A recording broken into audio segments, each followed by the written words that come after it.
We're We're back. back. Hi. Hey guys. We're back. Hey, everybody. Hi. Just invite. Hey family, welcome. That's what we're doing now, inviting. That's why our head is down, guys. I Welcome know, to right? NightCap. That's what we're doing. We're inviting, Yes. and so we want to welcome all of you who are coming in. Please make sure you invite somebody. Encourage somebody to join us tonight. Tonight is always Dr. Sharice's favorite night. It is. She just loves tonight, and so we're just gonna have a little fun. We of course my favorite guest is here tonight, and so we're glad to have my favorite guest. So favorite guest, who are you? I am Sanjani Guns.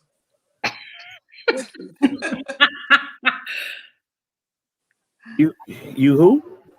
Sanjani Guns. Oh, that's a pretty name. Well, thank you, sir. Especially the last part of it. Guns. Yep. I love it. I think it's the same last name that you had. Child, don't say it ain't so. It is so. Well, look at going. When you do it. And he did well over 10 years ago. He did. He did. So, first of all, welcome everybody. Seriously, we want to say welcome. If you are married or dating, if you know someone who's married or dating, if you yes, you go now and invite someone to join us tonight. We're going to be talking about what, wife of mine? Managing stress in a relationship. Managing stress in the relationship. Wow. And Yeah. and hopefully tonight, in all seriousness, it will really impact you. Sharice, you know we got to ask the typical question. How's your week been? Listen, my week has been amazing. Gearing up to move and close, and Yay. so in the process of doing that, and it's been busy, but it's been good. Well, you look like you've got a glow. You look glowish. I washed my face today. That is so country of a response. No, you didn't wash your face today. Mm-hmm. I bathed today. Yep, that's way too much information. So let's jump right in because we gonna get past the whole Sharice bathing thing.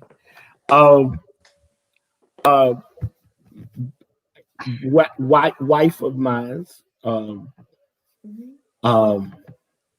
What is stress in a marriage? Ooh, stress is tension. It's unwanted tension. That's good. Unwanted tension. Yeah. I mean, I know people say that it's a such thing as good stress, but to me, it's just unwanted. Okay.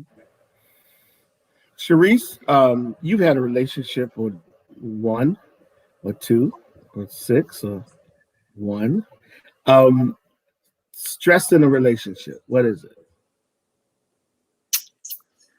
And it is, I have to go with Lady G. It's tension, friction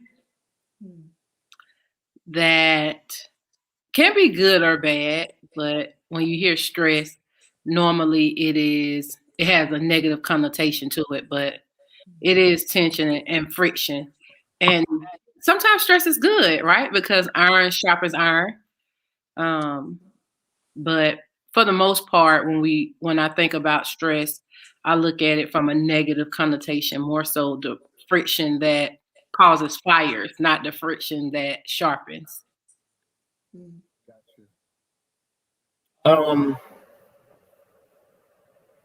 What What causes stress?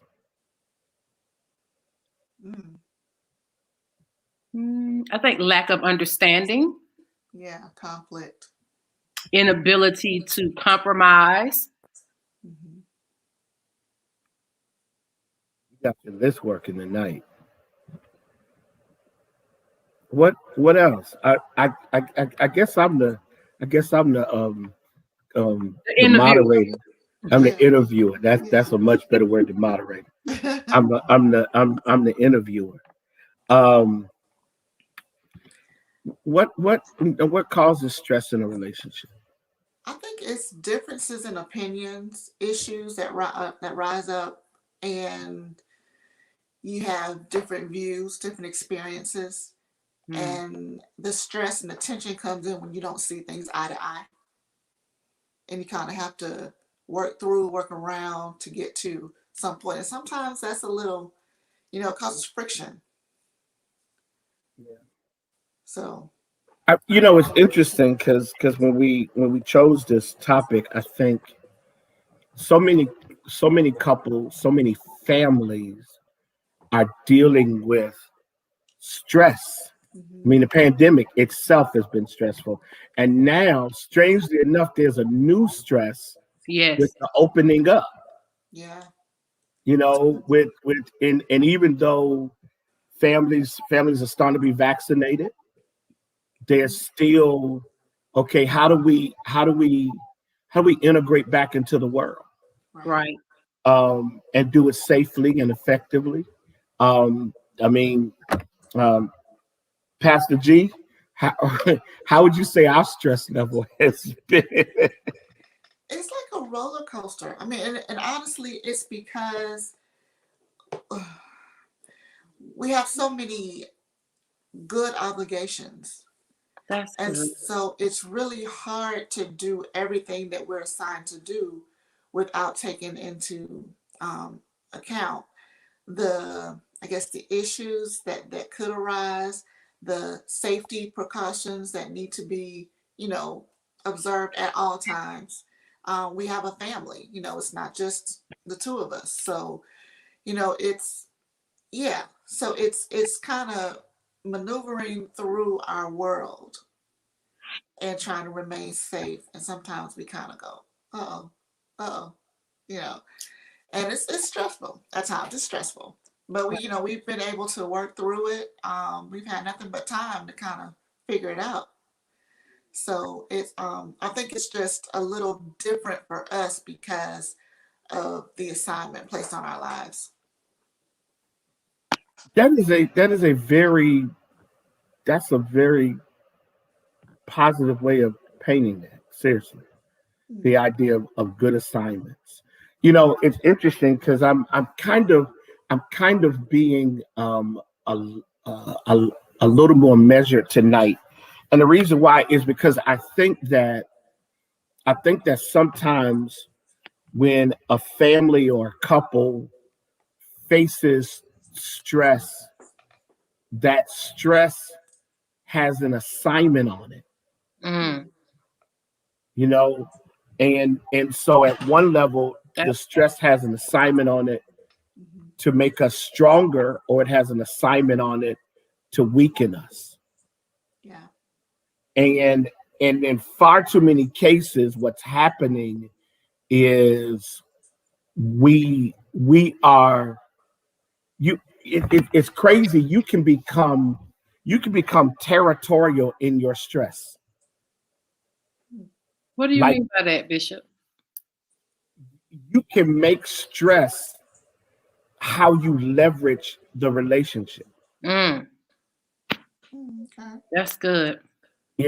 And so I started really thinking about this. My wife would tell you I spend now every day literally working outside. And I'm finding, as I was sitting out there, I found as I was sitting out there tonight, thinking about tonight, I found myself asking some really critical questions and really kind of wondering to myself, how do we as couples successfully maneuver stressful times. Now, we've got Pastor G and I have developed over the years a number of handouts from something that we do call Your Marriage Matters. We're actually going to do it again this year, but we're going to do it virtually in the spring, and with the possibility of doing it in person much later in the year.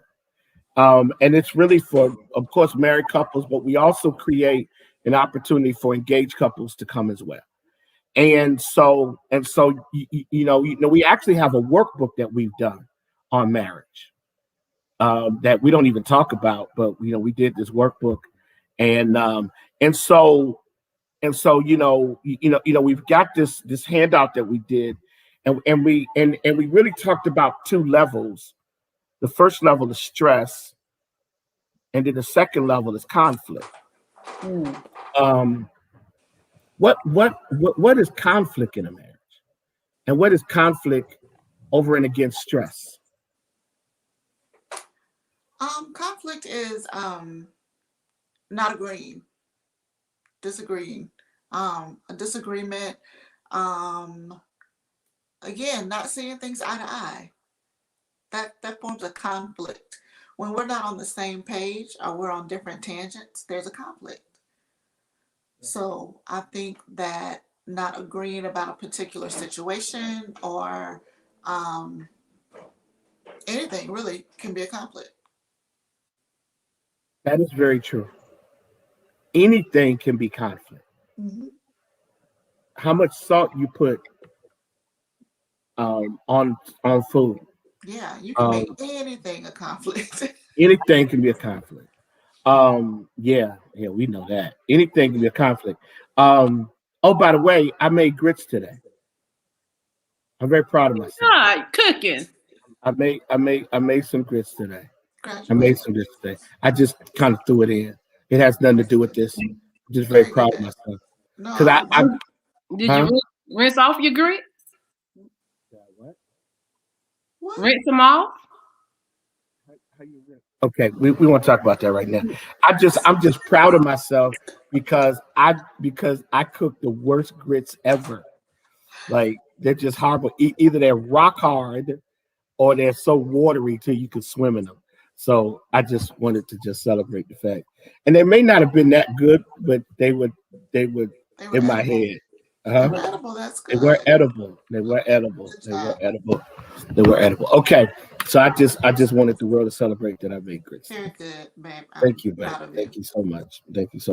Okay. So it's interesting, this idea of stress, which we know, and we defined it as tension that affects us holistically. Right. Pressure beyond what's normal. Mm. And the pandemic was beyond normal. Right? Finances can cause tension. Sickness in the family can cause tension. Insecurities on the part of one or both partners can cause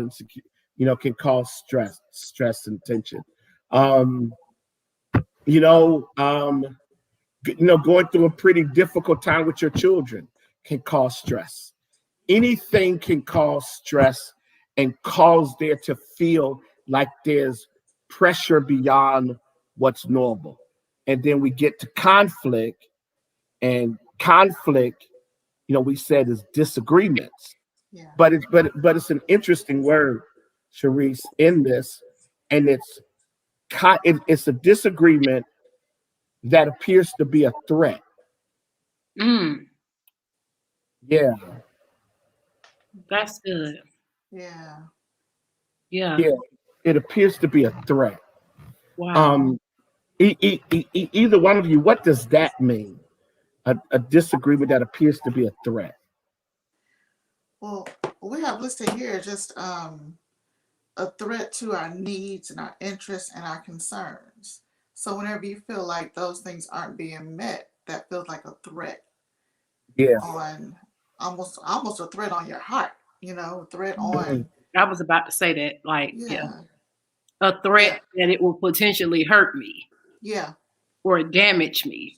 Yeah. This is a threat. Wow.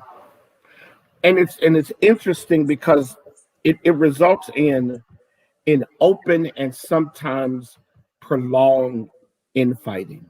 Wow.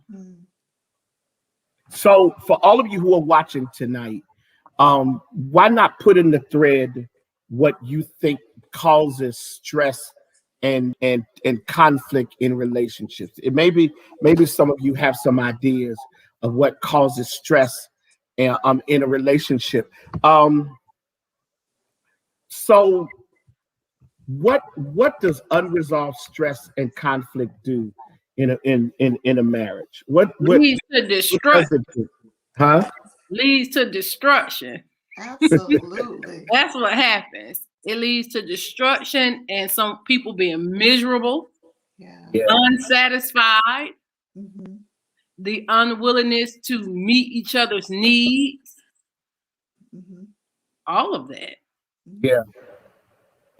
And it's interesting because when you know, and let's kind of go back to what you said, stress and conflict, and some people are putting some things in the chat.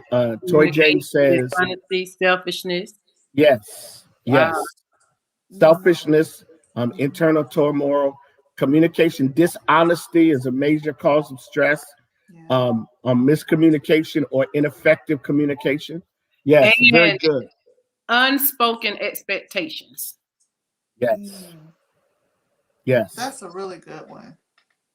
Yeah. That's a really good one. Yeah. You know, it's interesting.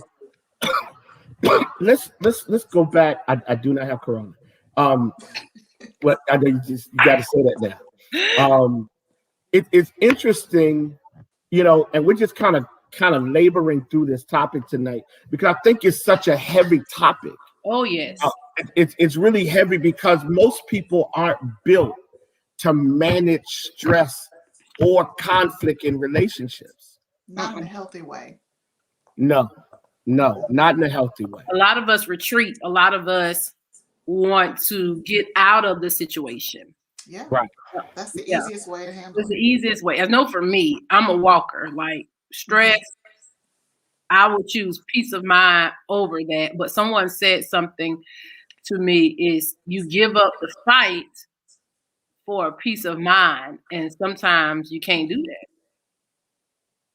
No, and it's interesting because I do want us to kind of get into this whole resolution of stress and conflict. But I want us to dig into and we've started some of the reasons why we end up in stress. We end up in this conflict. We end up in these disagreements. And it's something you said that I think is important, that if you're in a relationship where you can't seem to find a way to speak to each other's needs uniquely, and unfulfillment is a part of it. It's also, and listen, and I will, you know, I'm a transparent guy, so I'm not afraid of transparency. I also understand that stress and conflict results when you don't resolve your own insecurities. That is good. When you don't resolve, and I will acknowledge that I've had and I still have some insecurities. And the awkwardness about insecurity is something can trigger it that you were not prepared for. I think triggers happen a lot, and that causes distress because oftentimes we don't talk about what our triggers are or the things that we quote unquote overcame until it's triggered and that person says, whoa, you know, what happened? And then there's a moment where you say, man, you know, it took me back to a place. Right. That causes that tension. And it's interesting. I think that's when if something triggers, that's when it's your opportunity for God to heal you. Wow. So that the relationship doesn't become permanently damaged by something that you're not willing to address. Yes, ma'am. That has to be unpacked, because we've heard several times how people say, well, I don't want them to think I'm punishing them for something I dealt with in my past, Sure. but that it's still there. So you can't ignore it. So that's Right. a fine line that you have to work through, Mhm. because you can't ignore it and act like it didn't happen for fear of them feeling like you're putting them in the same category. However, if that trigger is there, you got to deal with it. How do you think that should be dealt with? How do you two think that? I mean, because you're right. I agree. I agree 100%. I'm sorry. No. Please go ahead. I don't think it's the other person's responsibility for you to get the healing, but I do think that God has used that person to expose that you're not healed like you thought you were, that there's still some work to be done. And in those instances, it is your responsibility to seek God, prayer, to put yourself in position to receive the healing. And because you're in a committed relationship and that person has committed to being a part of your life, either through marriage, exclusively dating, engaged, that person, it's not their responsibility to heal you, but it is their responsibility. They committed to walk with you through the process of healing. And that's where I think, wow, that's where I think most relationships fail themselves. Mm-hmm. I think most relationships fail themselves because the partners in the relationship don't understand that, okay, if you're dealing with the trigger, or you're dealing with an issue that comes up and it now places stress on the relationship, are you going to walk with your partner through their process, or are you going to simply ignore their pain and pretend as if their pain doesn't exist? Or it's not. I mean, if something bothers my wife, right, and I love her, I should be committed enough to help her with the trigger. And sometimes they can. And sometimes it's difficult to. I mean, because like for both my wife and I, we both came from previous relationships. So that there are things that moments create in me that I now have to have the courage, first of all, and it's something that my wife said recently, you got to own your own stuff. So it begins with, I think the trigger begins with owning it. Yes. Because sometimes I think in the context of relationship, if I don't own my mistakes as relates to her, then I fail her in being her partner that is a positive piece to the puzzle of her life, and not a negative piece. And so I think at one level, I agree with you. I think at one level, the trigger is on the person that is triggered. Mm-hmm. And we have to be able to spend time with God and let the Lord deal with us. Then I think on the other level, it's about us being sensitive to each other's needs. Absolutely. And committing to be a positive part of walking out that process. Yes. Wow. That's good. That helped me. Thank you. That helped me. So Pastor G and Dr. Sharice, we have down here in the handout, stress and unresolved conflict is dangerous because, Pastor G, can you kind of raise some of those? Yep, when I find it. Go ahead, Bishop, because I am still searching. Okay. I'm at positives, and yeah. Oh, you're at positives. Okay. Then maybe we need to go to positives. Maybe so. Okay, that'll work. Okay. the first thing we have to kind of identify is most of the times when the conflicts arise, it's because men and women are different. You know, women think one way and men think another way. Right. And then we don't come to the conclusion that there's a difference there and understand that first. And then you have that. Then on top of that, our experiences in life, all of that ties into the conflict and the I guess the root of the conflict. Yes. So when you think about women, women are very nurturing, willing to express love and support. Yes. Okay? Women are capable of multitasking for the most part. Some of them. Women are built to endure. There's great emphasis placed on clearly communicating feelings and thoughts. Okay? That's your average woman. Now, for the men, they generally want to take care of the woman. Okay? So the conflict, we have a lot of independent women out there, including me as one. Yeah, I face it. You know, when you have to make your own way, it becomes a habit, and that's a habit that's hard to break. So men are genuinely wanting to take care and provide for the woman. So that could be a source of conflict. Desire for resolution often brings about healthy conclusions. Men tend to initially maintain his composure when crisis or when a confrontation arises. They're the strong one, you know. They're the okay. Wait, you know.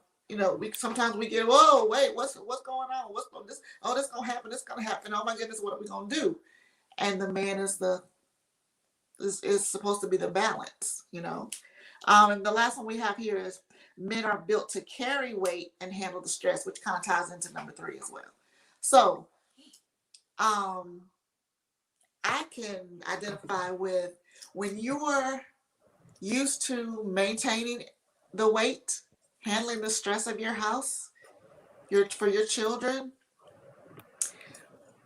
When you get a good man that is willing to handle the stress and be that man, be the head of that household, it causes for an adjustment.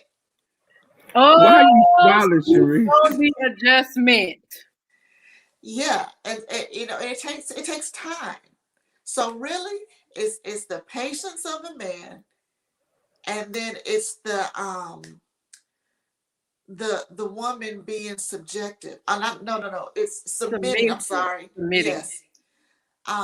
Submitting to her king, her priest, you know. And sometimes it takes some time. And we need that man to be patient and to say, hey, you know, tap us on the hand, be like, okay, you're doing it again, but allowing us to grow into that position. It was hard for me, and my husband can tell you, it was hard for me because I was the make the bacon, bring it home and cook it, and I was that woman, you know. So it's I have the shirt that I've kind of evolved into that person. The shirt where I'm a mixture of spoiled and I can do it myself. I think Sharice is gone. Uh-oh, that's me. We still see you. Yeah, we still see you. Am I gone? No. Can you hear me? We can hear you. Just pause. Okay. Y'all are Yeah, frozen just on my end. frozen. It's called technology. It's more of a y'all are gone. We're here. No. Oh yeah, okay, it fixed. Okay. Yeah, So I'm in the show by myself. Our Wi-Fi is. No, I just took it off Wi-Fi. That was my bad. But yeah, that's my thing now. I'm trying to be more of a not do it myself. But that's just who I'm trying not to be anymore. So I think that's a source of conflict for a lot of couples. Then you have other areas. So what do you want to add to that? Who? Either one of you. You know, it's interesting. Woman too. It's interesting it was interesting listening to you talk about it Uh-huh. because um, I think that one of my challenges in being married to a woman who would go get the bacon and then cook it Mm-hmm. and then serve it Mm-hmm. and then clean up the table once Mm-hmm. the bacon has been eaten. Mhm. One of one of the challenges is and this has kind of been and this has been my process of growth is knowing that you can't take away the tendency to cook the bacon sometimes. And that if you and that if you demand her to give up everything, then you may end up suffocating her in the process. And that's really tough because again, the positives that we identified about men and women are actually, what is pretty standard for a man and a woman. A woman, the average good woman is going to be nurturing. That's just who she's going to be. She's going to nurture everybody in her family. She's going to nurture her husband. She's going to make sure he feels loved and valued. She's going to encourage him. That's what she's going to do. The average woman, and I watch my wife. She she multitasks. I mean, she's trying to take care of being my assistant while writing her own book, while taking care of the house, while making sure Deja is fine, while being nurse and doctor to everybody in the family, and then while counseling people in Pensacola, and then being the first lady of the church while being fellowship pastor, and then trying to be happy to herself. All that. Um, she's been through hell and she's still standing, you know, and standing reasonably well. Um, and so I think at some point, the man has to be okay with the fact that this woman needs to be strong in certain ways, and that's not a negation of his value. And I've been guilty, and I've been guilty of getting mad about stuff I really don't care to do. Like I really don't care to fix stuff. I mean, like we got this refrigerator and the handle come off sometime, and I fixed it before. So the other day I was trying to fix it. I clearly wasn't doing it the way she wanted it done, or the way, whatever. That's fine. So she came, took the drill. I mean, she didn't snatch it, but she took the drill and she fixed it. You know what? And I used to get mad about that stuff. I have been delivered. I really don't care anymore. If she wants to fix it, because there are things that I do that she'll never be able to do better than me. And there are things she does I'll never have a desire to do better than her. And it doesn't mean that I'm inferior. And it doesn't mean that she's superior. It doesn't mean I'm superior. It doesn't mean she's inferior. And if you can get your relationship past who's better than who, and just value what each other brings to the table, it's so much easier. So I have a desire to take care of her. I do. I like taking care of my wife. I do. I like the fact that my wife doesn't have to wake up and worry about this and that. And so I think at some point in a relationship, you got to be able to understand this stuff, because conflict comes when you don't value each other's unique role within the strength of the relationship. I also think that conflict comes when you don't value or you're unwilling to love the person the way they need to be loved. Wow. Wow. Yeah. Because oftentimes we don't want to do the work that's required to love them the way they need to be loved. We want to love them how we want to love them, but not how they need us to love them, causes conflict because they're not satisfied with what you're doing because that's not something that they require. That's you're doing it. You're self-imposing. You're saying if I were them, this is what I would want. Yeah. So you do it because this is what you would want, but it is not what they want. So when they don't value what you did, it's deemed unappreciated, which then causes conflict. That's good. That is good. Mm-hmm.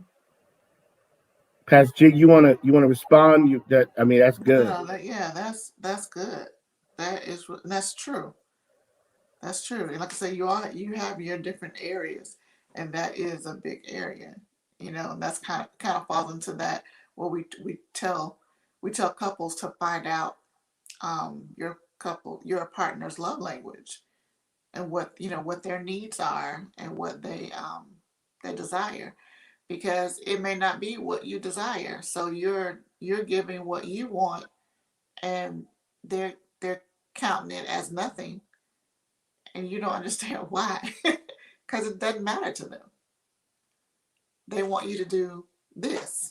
So yeah, that's really important. And So yeah, I would advise in every couple to find out their partner's love language, because it's a waste of time. If you're loving a way that they don't receive love, it's a waste of time. it's a waste of time. So even for myself, I would say, well, I tried, or I'm trying, or I did my best. Mm-hmm. And that person will say, no, it's really not. So in your mind, you're like, yes, it is. In their mind, they're like, no, it's not, because it didn't produce this result, or it wasn't this. And it doesn't cost you anything to love somebody the way they need to be loved, besides pride. Yeah. Yeah. It's interesting, and I think you've hit it on the. I think you've hit a very valuable point, and it goes back to not only are we talking, but are we listening to each other? Oh man, I was having a conversation today, so I said, "You hear me, but are you listening?" Mm-hmm. Yeah, do we really? And then couple that with this fact: if I really, really love you, I'm willing to make the adjustments for you, because adjusting for you is an affirmation of value. In Ephesians chapter 5, the Bible talks about, the writer of Ephesians, equates Jesus and his love for the church to the husband's love for the wife. And he begins with, husband and wife, submit yourself to each other. And I think that the danger in unhealthy marriages or unhealthy relationships is that people stop saying to each other, you mean so much to me. I am going to work at what you need. And two reasons why. One, because I don't want you to ever be in the same space with me and you ever say to me, it doesn't feel like you love me. That would devastate me if my wife ever said to me, it doesn't feel like you love me, or it doesn't feel like you care. And it's deep, because I think in a very genuine way, and I hope everybody's really hearing us, in a very genuine way, you cannot treat your spouse as if their needs are negotiable based upon your understanding. The only way I satisfy her is I'm going to have to continue to make what she needs matter. And sometimes our spouse's behavior is the result of them feeling like they're not being heard. They're not being heard. And it's easy to get there. It's so easy to get to the, you know what? He don't hear me. He don't hear nothing I say.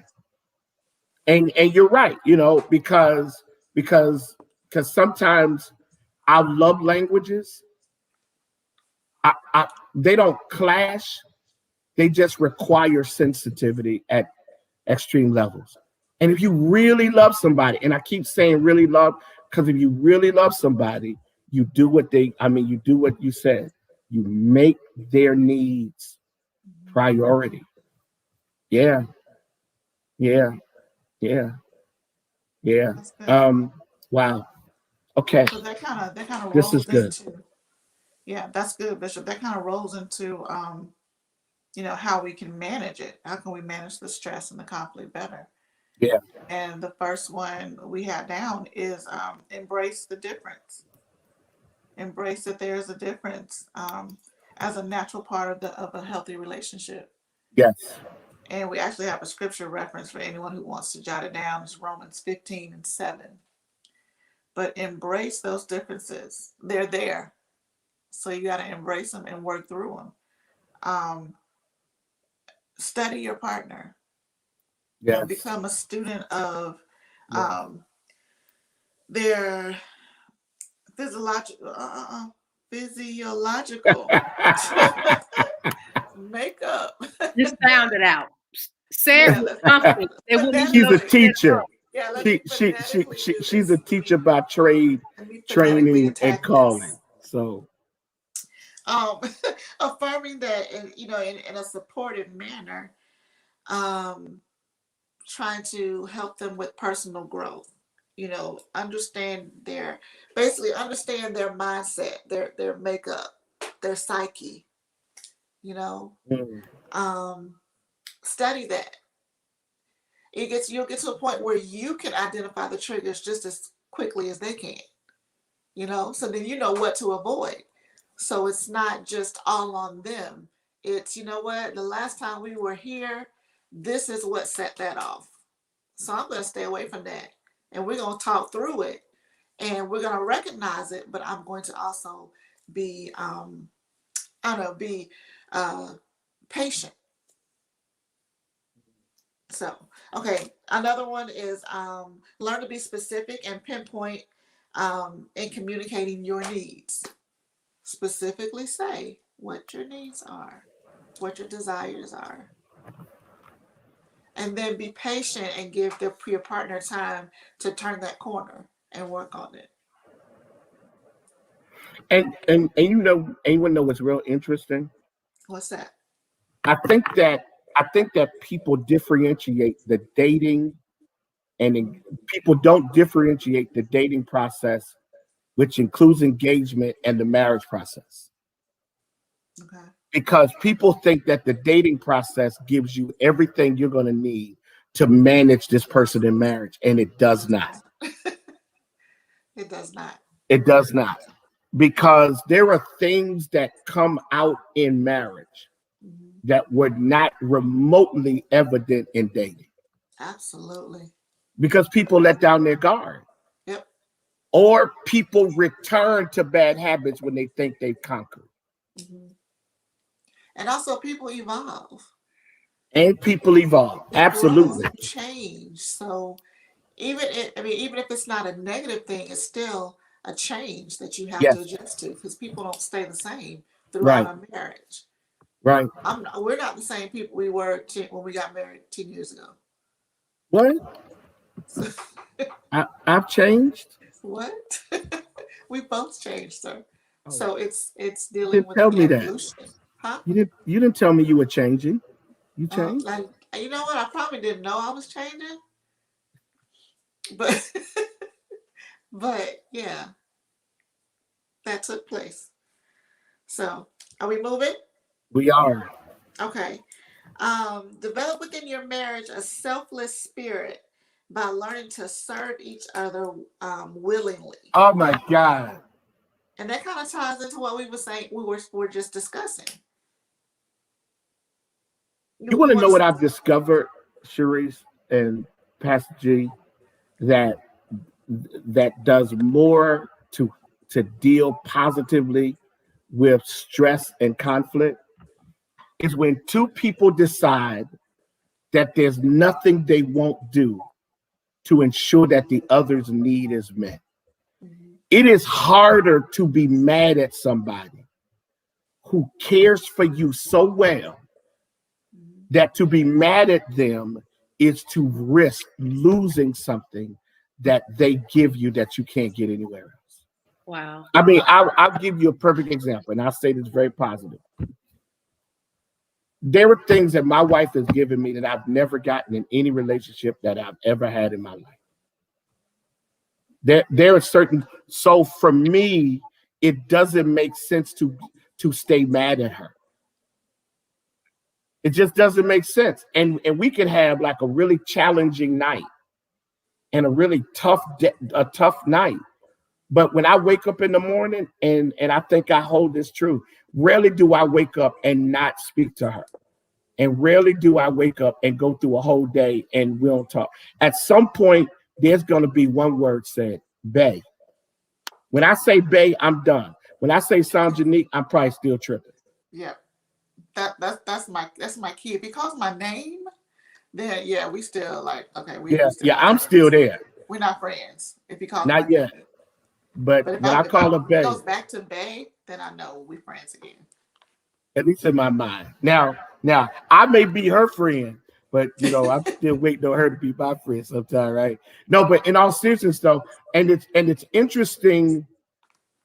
I don't think we make our partner that important enough that change is a privilege, not a burden.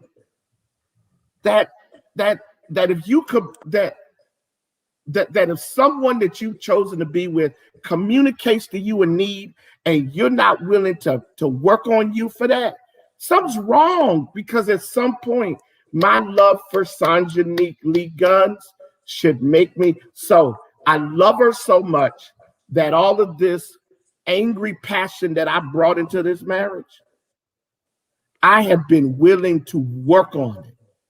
I don't raise my voice anymore to her. I don't cuss at her. I never have, but I definitely don't get mad and snap like that. And very transparently, I'm more willing to apologize than I am to win the argument, because it just doesn't make sense to me anymore. And that's one of our pet peeves. Who cares who wins the argument if it's two of us in the room? And love, what's that movie, babe? Is it Boomerang, where the girl says, Sharice, what's her name?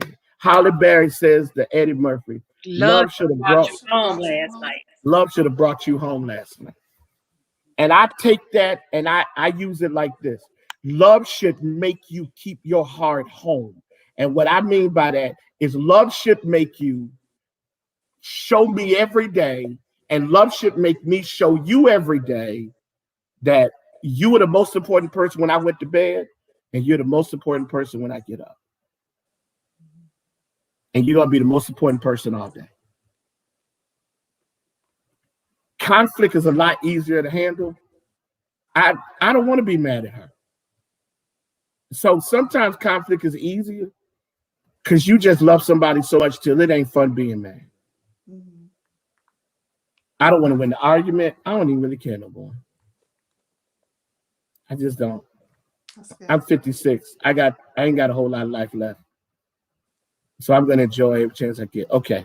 I'm sorry. I'm on my soapbox. Go ahead, Ben. No, that's good, because you're right where, you just said so what you do is you fight the tendency to be defensive. Yeah. When differences are experienced, are exposed, don't take the defense, and try to. And that's hard. Yeah, it is, because it's like, but wait a minute, this is how I feel. I'm right, So you can't take the defense, as well as be willing to make healthy changes. Now, if it's something that's really against your values and what you believe, then of course there's an exception.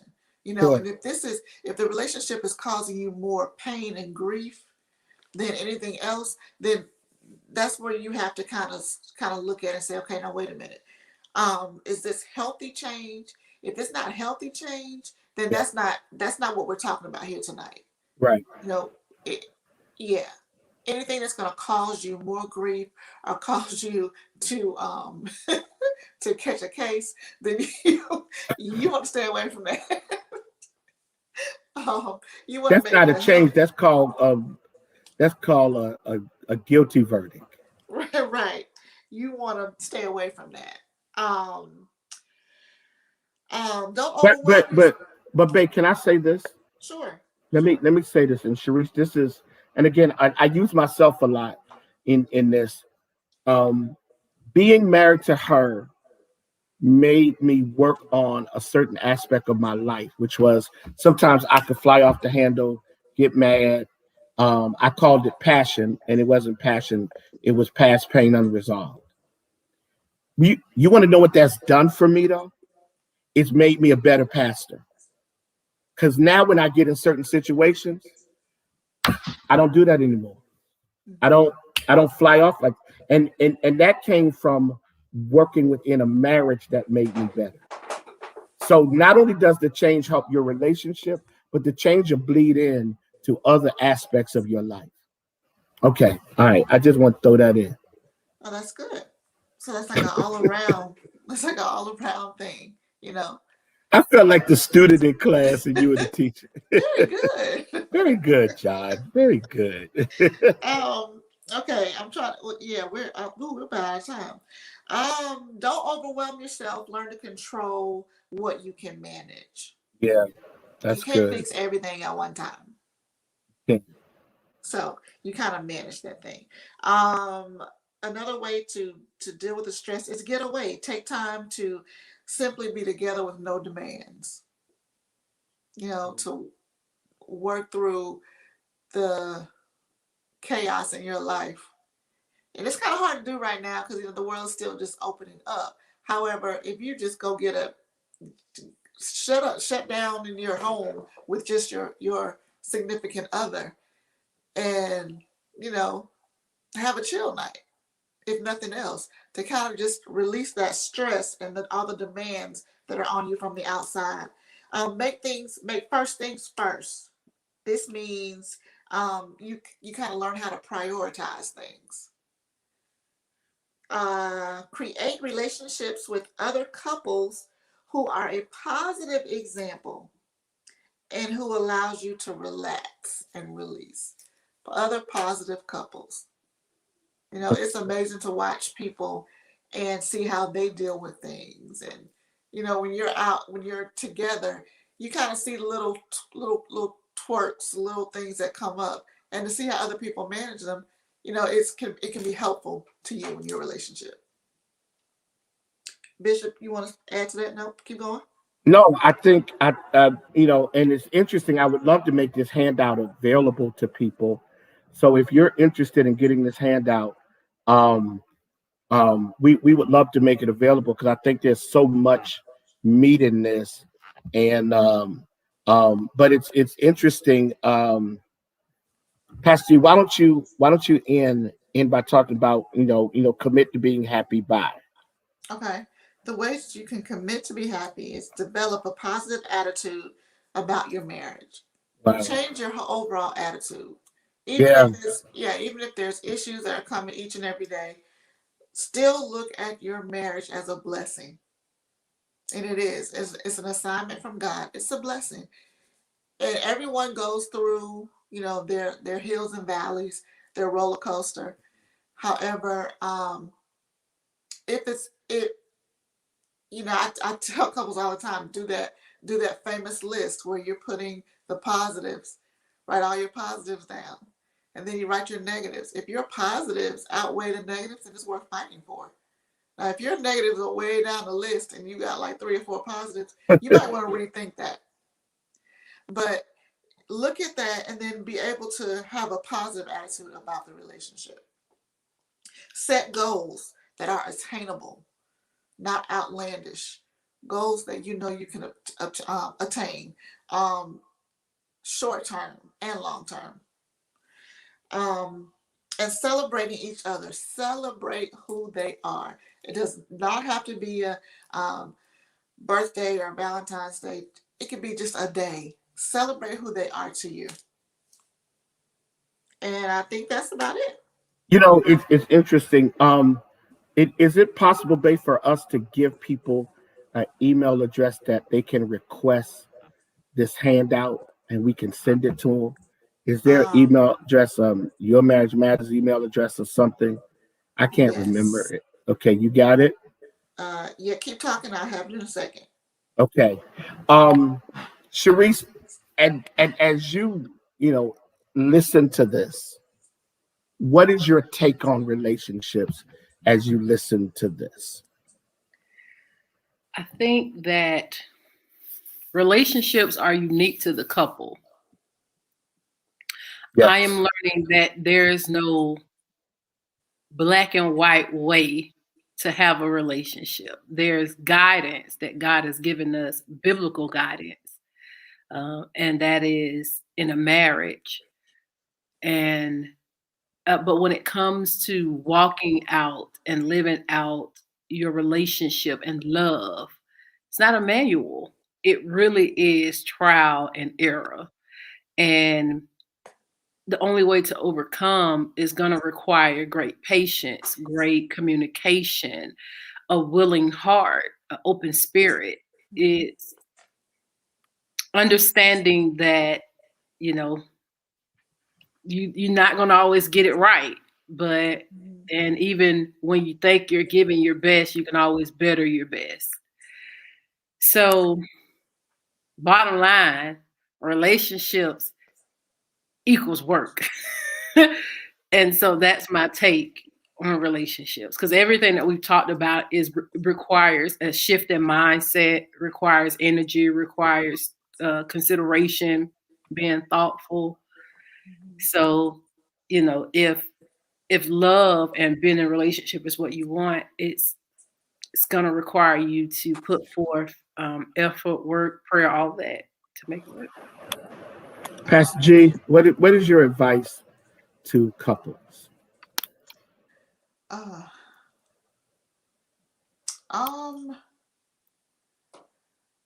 Honestly, my advice to couples and I know it sounds cliche-ish, but start with prayer. Start with prayer. Get the mind of God so you know which way you're going. Um, yes, your relationship is a lot of work, but it's so much easier when you're guided by God and the Holy Spirit. When God gives you discernment of things and through prayer, it makes it so much easier to know which direction to go, to know what to do, what not to do. Um,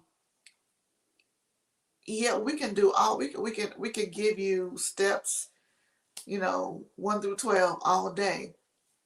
But if you're not wise with it, if you're not discerning, if you're not seeking God, then it's really you're kind of spinning your wheels. So I would suggest that you start with prayer. God, show me what I need to see. Show me how to love my spouse better or my significant other. God, give me direction. Um, I want to be in your perfect will. So you want to start out making sure this is the will of God. That's the first question when couples come to us. The first question we ask them, do you feel like your relationship is the will of God? Because if it's not, then where are you going? So again, I know it sounds a little cliche-ish, if that's even a word, but start with prayer. And then God will walk you through all of these steps and all of these ways to enhance and better relate to your significant other. And by the way, I did put the email address in the chat. It's under St. Paul's Church of Jacksonville. The email address is yourmarriagematters1@gmail.com. So if you are wanting this handout that we use tonight, just email me and I will shoot it right out to you. let me close with with my thoughts. And it's interesting, every second Wednesday, Pastor G comes on, and I love watching Sharice. When she first comes on, because Sharice is just like a little kid in the candy store. My spiritual mother's here. Oh my goodness, right? Um, but it's interesting as we've been going through this handout. Here's a real transparent moment. I've been convicted going through the handout. I've been convicted listening to Sharice tonight. I've been convicted listening to my wife tonight. Marriage should always be worth sacrifice. That's the most important thing. And to me, if I'm married to Sanjanique, not if, because I'm married to Sanjanique Lee Guns, I have to do every day a better job of hearing her.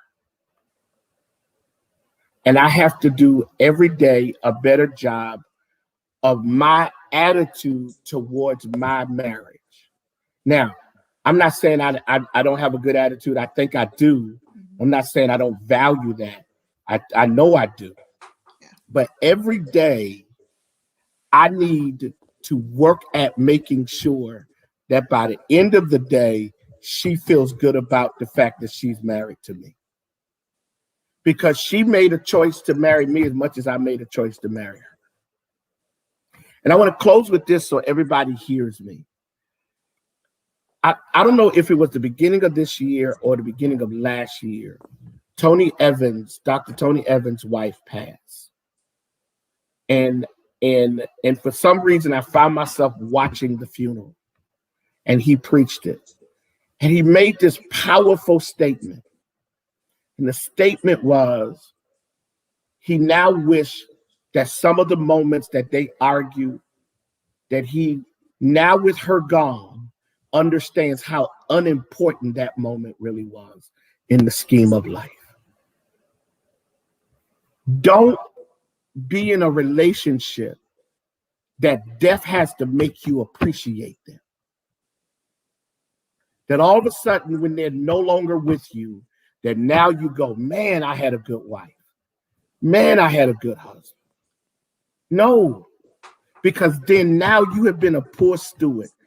And so my advice is conflict and stress will come, but don't make it so big until you give away time and you give away energy.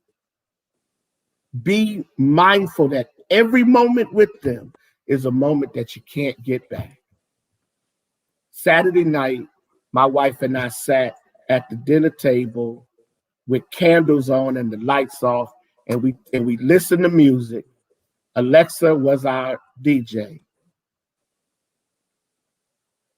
And we talked for 2.5, 3 hours.